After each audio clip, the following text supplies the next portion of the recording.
Nous assistons à une démonstration pratique des réacteurs autorégulés pour la production de charbon actif. Une technologie innovante acquise par l'Agence territoriale de développement agricole du Pôle 7 avec l'appui de la société Victor GBV et le financement du gouvernement belge au profit des producteurs d'entreprises agricoles. Ces carbonisateurs vont servir à produire non seulement du charbon actif dont les ananaculteurs ont besoin, mais également le biochar, les cendres à base de balles de riz pour fertiliser encore les champs de riz. Nous en avons acquis au total 20. Au départ, je disais, c'était pour régler le problème de la filière ananas. Mais la technologie qui nous a été, les équipements qui nous ont été mis à disposition et ce que ça permet de faire ces carbonisateurs-là, l'usage aujourd'hui que nous en faisons va au-delà de la filière ananas.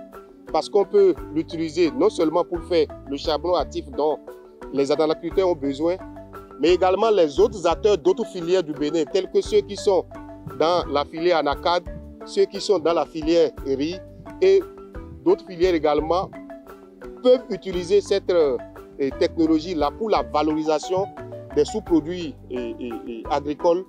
Certains pouvoir faire le biochar, d'autres pouvoir faire les cendres à base de balles de riz pour fertiliser encore.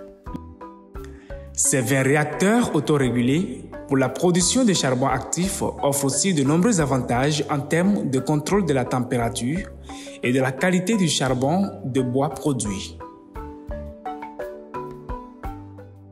Ces 20 carbonisateurs innovants sont donc ici maintenant au Bénin grâce à un don de 500 000 € du gouvernement belge via le mécanisme Finexpo de financement des exportations de nos PME innovantes.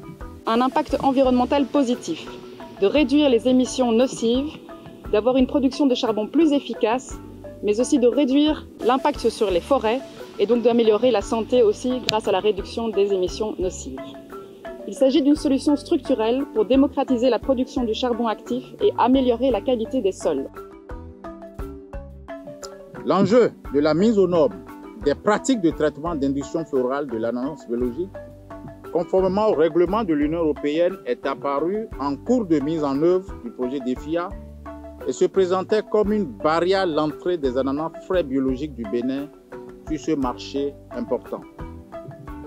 La souplesse du projet DEFIA et la claire vision de ses responsables sur la nécessité de s'adapter rapidement a facilité la prise de plusieurs initiatives avec les services de l'État, notamment l'ATDA, l'INRAB, la direction de la production végétale, l'EPAC, l'université et le privé Biophyto pour mettre au point et domestiquer la technologie de production du charbon actif enrichi à l'éthylène pour réaliser le TIF de l'ananas biologique.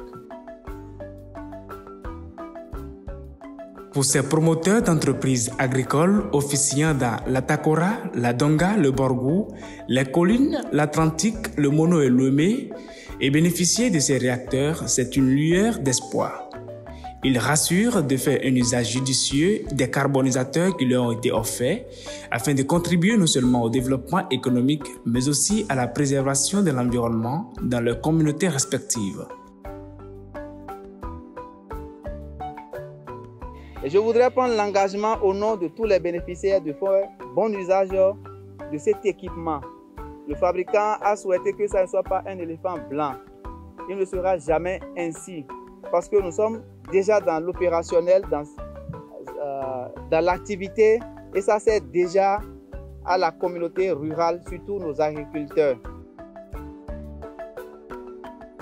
En fournissant aux producteurs des outils modernes et efficaces et en promouvant des pratiques durables, cette initiative ouvre la voie à un avenir plus promoteur pour la production de charbon de bois.